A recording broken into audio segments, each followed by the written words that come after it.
ಪರಸ್ಪರ ಒಂದೆಡೆಗೆ ಸೇರುವುದಕ್ಕ ನನ್ನ ಕಂದ ಸಂಧಿ ಎಂದು ಕರಿತಾರ, ಸಂಧಿ ಎಂದು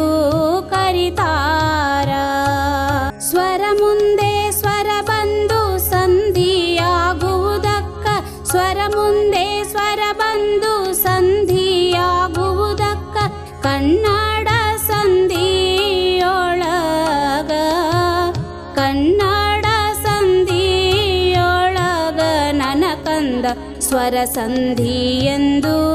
ಕರಿತಾರ, ಸ್ವರ ಸಂಧಿ ಎಂದು